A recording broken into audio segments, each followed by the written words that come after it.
We're ready. Hi, I'm Peach, and I want to talk about Percy Jackson.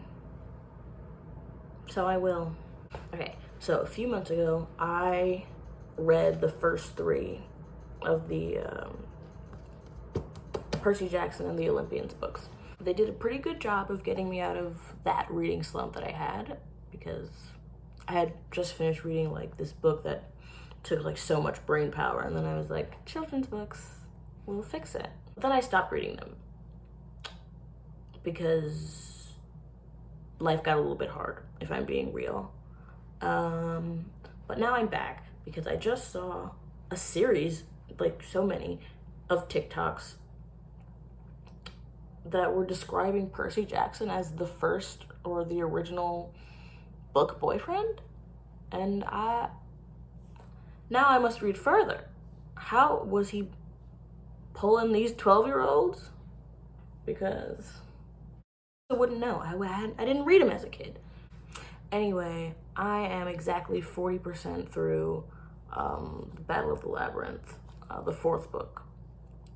And I'm just gonna get into some of my thoughts of what I've read so far.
So I am 65 pages into The Lightning Thief, and I, a little minute ago, just read what I thought was quite a raw quote.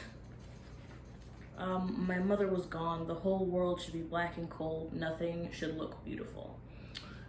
And now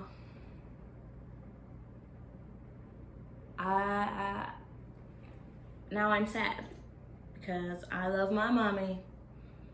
And when my mommy goes, I go. And I stand by that. I say that all the time. Ask the people I know. When Jill is gone, there will be no Peach. Double wide casket, put us both in there. Let me backtrack for a minute, because page 40, my mom screamed when she came to pick me up and found me playing with a limp, scaly rope I'd somehow managed to strangle to death with my meaty toddler hands. This kid killed a snake as a toddler, and it's giving Hercules.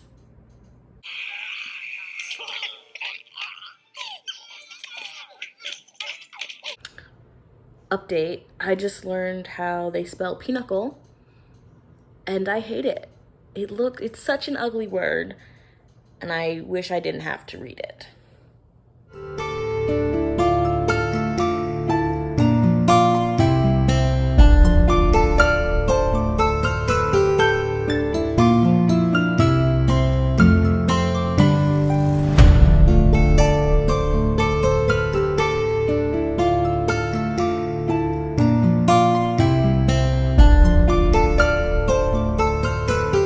I've been summoned to pool time, but we have to prepare the baby. Mommy's having a heart.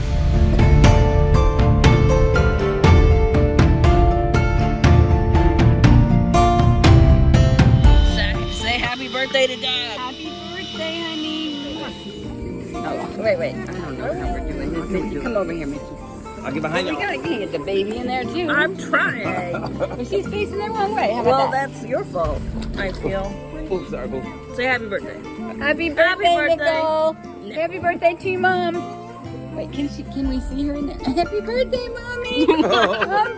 Did I even get her? Was she in there? I'm kicking for you, mommy. Okay, well, this is perfect. Let her kick like this.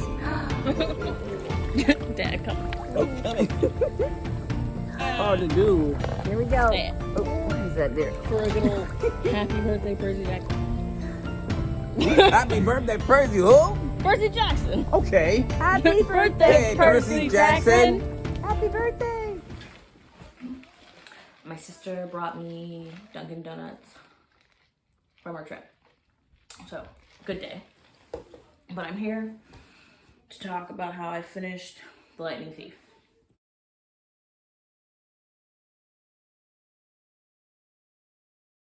Point number 1 from my trusty notes is titled Demigod Nazis.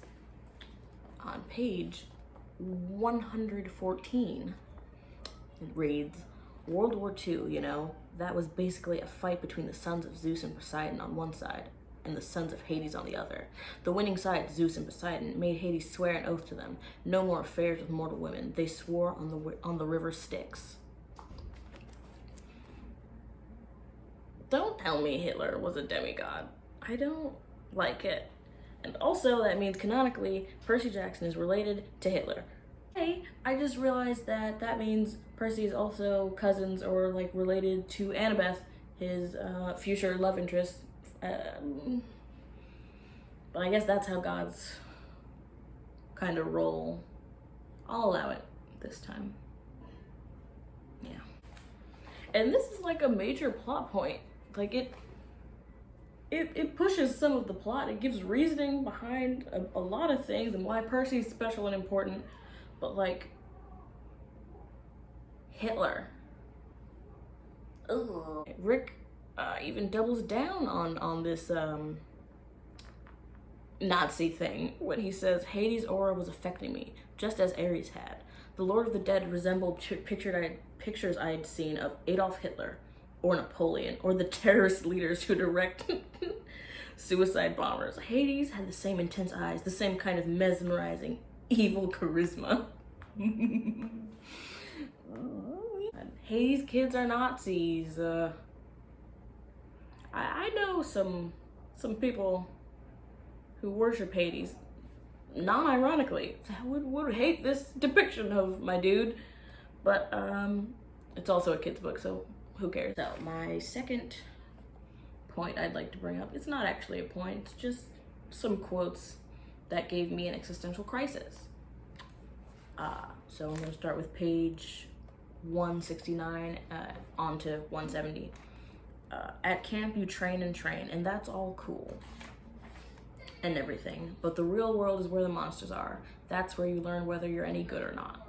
And they meant literal monsters in the book, but as a 22-year-old who often feels like they're failing at things, I took it to heart and I hurt my own feelings reading that. That's all. I've decided that's the only quote we're gonna add in there for that section because I can't find the other ones.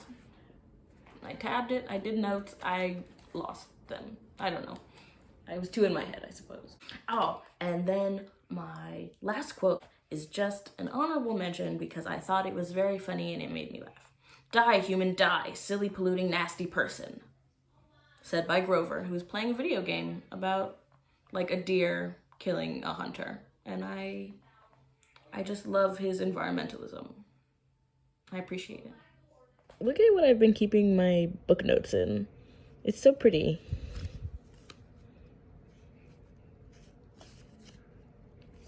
Ooh. Dead Debbie. Those are my friends. Hope they're still my friends. Haven't seen them in a while. But this is my cool book that I like. Luke is kind of based. Oh, I didn't bring up Luke in the video because I thought it'd be spoilers, but whatever. It doesn't matter. Finished Sea of Monsters, and I cried a lot.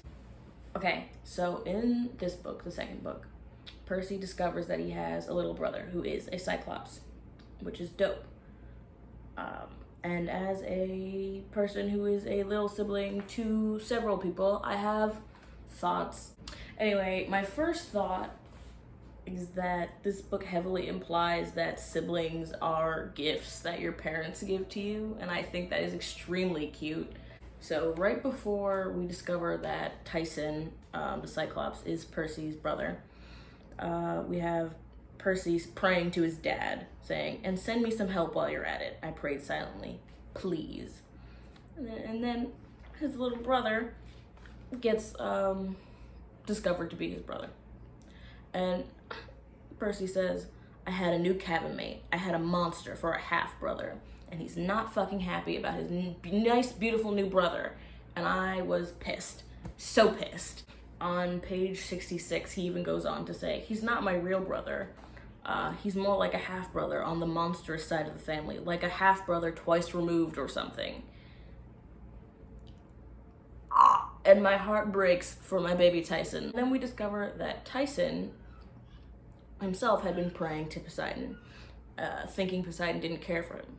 And he says, "Poseidon did care for me after all. Sorry I said Poseidon was mean. He sent me a brother." They had both been praying to their dad for each other, and then I cried for quite some time. And then this is all near the end of the book, because in the beginning he doesn't quite like Tyson, and we know this, but in the end, Tyson gets the credit he deserves when Annabeth says, "We couldn't have done it without somebody else. We couldn't have won this race or gotten the fleece or saved Grover or anything. We owe our lives to Tyson. Percy's ... And Percy chimes in and he says, "That's my brother."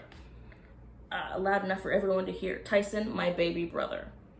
And that made me cry, because as a younger sibling, you know, all you want to do is be of use, be helpful.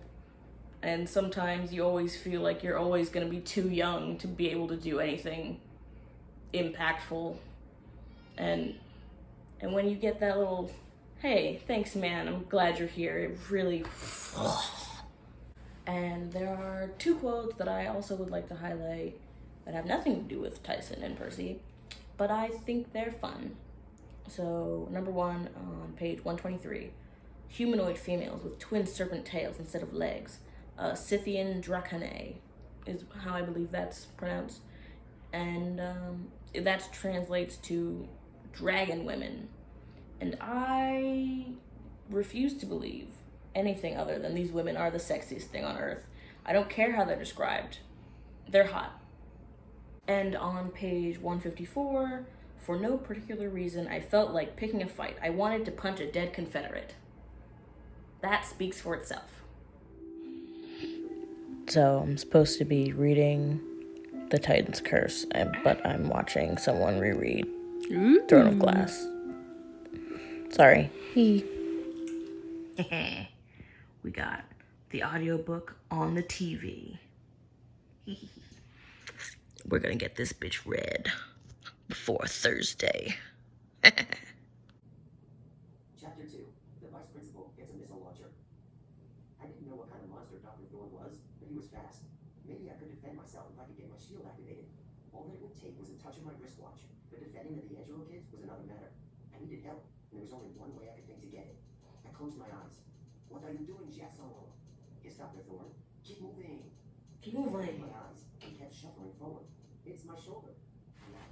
All right. We finished the last 3 books, boys. We're gonna start with Titan's Curse, and I didn't actually have much to say about this book.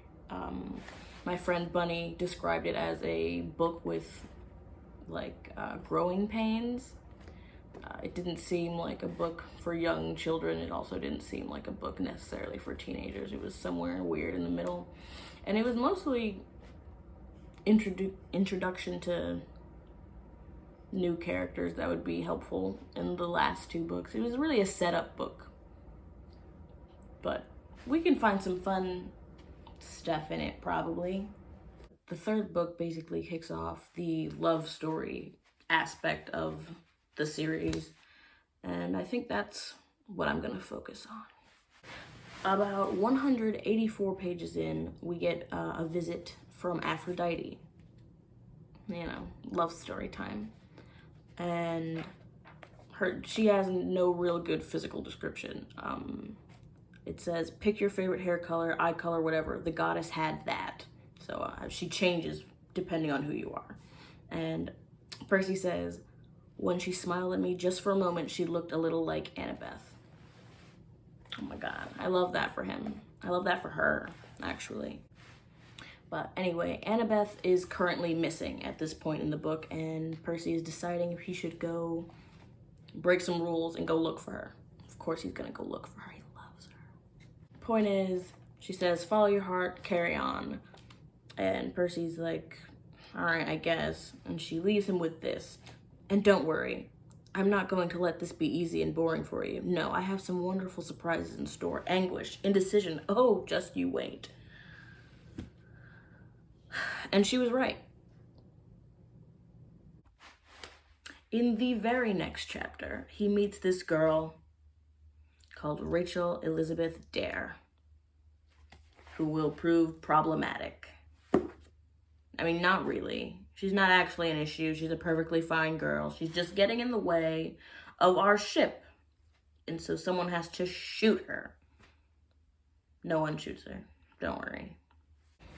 And she's not really in the Titan's Curse that much. She doesn't do much. She's just there briefly. But she gave a full name introduction, so you can tell she's probably going to be in the next books. And she is. And she's in page 6 of the next book. She's immediately there, randomly, for no goddamn reason. She appears at Percy's new school during the summer when he's doing like an orientation thing, right before he's gonna go on a little date with Annabeth. This does not go over well. So, monsters. They meet up with Annabeth. She's like, hey, movie date. Elizabeth's there, or Rachel Elizabeth Dare is there. And Annabeth is pissed the rest of the fucking book. Pissed. Until she stops being pissed, because they're in a life or death situation.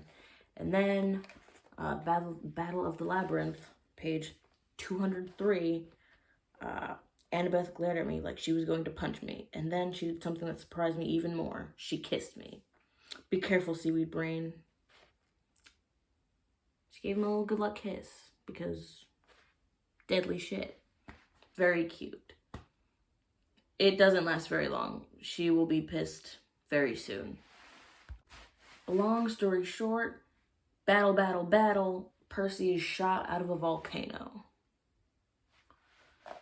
And then he ends up waking up on this strange island with this new bitch, Calypso. And this is how Percy goes on to describe Calypso, page 212. However amazing the stars were, Calypso was twice as brilliant. I mean, I've seen the goddess of love herself, Aphrodite, and I would never say this out loud or she'd blast me to ashes, but for my money, Calypso was a lot more beautiful. I would combust. Okay? Anyway, it comes out that Calypso is under some type of curse, where she is forced to live on this little paradise island alone. Got people doing her laundry and making her food all day long, but she's cursed. Whatever. So the gods will sometimes, on occasion, send her some companionship. Every 1,000 years or so, they will allow a hero to wash up on my shores, someone who needs my help. I tend to him and befriend him, but it's never random. The sort of person they send is the kind that she can't help fall in love with.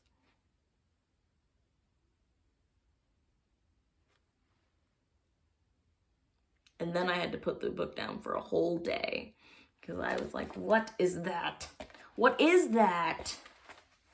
Why is their love story kind of slay? And to make matters worse, this is what he's gonna say in his little brain. They sent Calypso someone she couldn't help but love, But it worked both ways. For the rest of my life, I would be thinking about her. She would always be my biggest what if. Kill yourself. Stop. Stop this. The slander on Annabeth's name right now is egregious. Someone sue him. Anyway, Calypso says, hey, are you gonna stay with me? He says, no, I have friends to save, worlds to save, things to do. But in the real world, or in this world too, I don't know, 2 weeks have passed and people are holding a ceremony, a funeral for my dude. And Annabeth is speaking at his funeral. He's just been fucking around, falling in love, speaking at his goddamn funeral is what she's doing. But at least Calypso's out of our hair, so we don't have to worry about her ever again. However, upon returning to Camp Half-Blood, Percy realizes that to complete their mission, they need Rachel Elizabeth Dare. So we have to call her up and ask for her help. And Annabeth continues being pissed at Percy. Oh, not even. To get in touch with Miss Elizabeth Dare, the number had washed off my hand a long time ago, but that was okay. Without meaning to, I'd memorized it. I'd memorized her phone number. Stop. Stop it. Annabeth only. Oh my god. And then Rachel is gonna accidentally call Annabeth Annabelle upon meeting again. I keep saying upon. Whatever. Fast forward, we're in another life or death situation. And Percy says, I remember the last time Annabeth and I had parted ways, when she'd given me a kiss for luck in Mount St. Helens. This time, all I got was the hat. Yeah. What did you really expect after spending 2 weeks with Miss Calypso? And then inviting your new fling on Annabeth's quest. You are putting her through it. She's having a bad time, and she loves you, but you're playing her long, all right? I love how petty Annabeth is right now. Fucking Tyson told Rachel she was pretty, which made Annabeth's nostrils flare like she was going to blow fire. Me too. Not really. I'm 22, I can't act like that. But if I was also like 14, me too. So Battle of the Labyrinth pretty much ends with Annabeth and Percy not in a good place. Annabeth is pissed because he doesn't see that she likes him, and he is just a confused boy. He's just being peak boy. But this is what Percy has to say about the situation near the end of the book. I thought about Mount St. Helens, Calypso's Island, Luke and Rachel Elizabeth Dare, and how suddenly everything had gotten so complicated. I wanted to tell Annabeth that I didn't really want to be so distant from her. But you're gonna be until you say something fucking nice. And like let her know that you like her.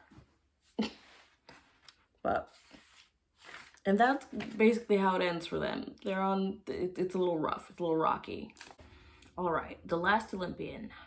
I have a lot to say about Percy and Annabeth, I think. Lots of tabs. Here we go. So literally page 1 about Rachel Elizabeth McDare.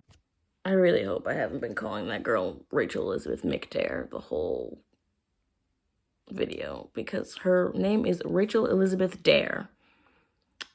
Sorry. I'd never seen her in anything but ratty t-shirts and paint-splattered jeans before, and she looked like a million golden drachmas. Why is every woman on earth the prettiest woman he's ever seen, except for Annabeth? Like, where is the flowery language about Annabeth being where is it? Everybody else is like, oh, and she looked amazing. Oh my gosh, she looks like a million drachmas. Ugh. But Annabeth is, come on. She doesn't deserve this.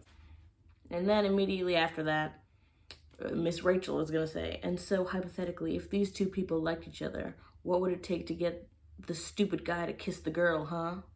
She's making money moves on our boy. She's trying to make it official, but it doesn't happen. So don't worry.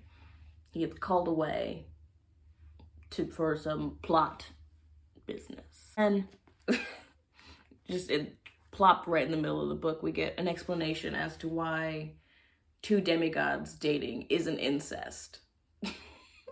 Thank you, Rick, for that. But I'm gonna read it to you. And I know some of you might be thinking, aren't all demigods related on the godly side? And doesn't that make dating gross? But the thing is, the godly side of your family doesn't count. Genetically speaking, since gods don't have DNA, a demigod would never think about dating someone who had the same godly parent. Like two kids from Athena cabin? No way. But a daughter of Aphrodite and a son of Hephaestus? They're not related, so it's no problem. Okay, thanks for clearing that up, Chief. Anyway, plot. And now Percy is doing something that requires him to have like a tether to like the earthly world, or else he will die. And he's going through homies and he's like, who is gonna be my tether? He's like, oh, thinking about his mom, his friends, and then it, boop. Hold on, seaweed brain. It was Annabeth's voice, much clearer now. You're not getting away from me that easily. You're such an idiot sometimes, she smiled. Come on, take my hand. Annabeth comes to his brain and saves his life. Not in real life, just he's created a little imaginary Annabeth to tether him to the earthly world because he loves her. And I like that part. So then we get a part that I can't really describe very well for plot reasons, but Annabeth ends up touching Percy's spine, like his back, and it's kind of saucy for like a kid's book. Like if I was 14, I'd be like, oh my god, Jesus. I'd think it's getting spicy, steamy. And then we come back to Rachel, what's her face? But it's good because I'm gonna read it to you. This is what happens. I stared at her. Maybe I wasn't the brightest guy in the world when it came to girls, but I was pretty sure Rachel just dumped me, which was lame considering we'd never even been together. She bows out for plot reasons, and we have a clear shot to Perkabeth. And then we get this cute quote. The world was collapsing and the only thing that really mattered to me was that she was alive. You know, Percy about Annabeth. Very cute. Oh my god. We're at the end of the book. So, of course, they confess their love to each other, essentially. They have a good kiss. And the confessing doesn't really go too well. It's awkward and teenage-like. And he goes, God, you're making this so difficult. Or, so you're not making this easy. And she goes, I am never ever going to make things easy for you, seaweed brain. Get used to it. Which was fitting, because I don't see Annabeth doing anything the easy way with him. But, and then they have an underwater kiss as, like, one of the last scenes. Because he's a son of Poseidon, and they have an underwater kiss. But to circle back to all the way at the beginning of the video, Percy Jackson, the original book boyfriend? Question mark? Probably. I'd believe it. Kid Peach would be swooning over this little man. It'd be a wrap for me. That's all. I read all of these very quickly, and I'm very tired.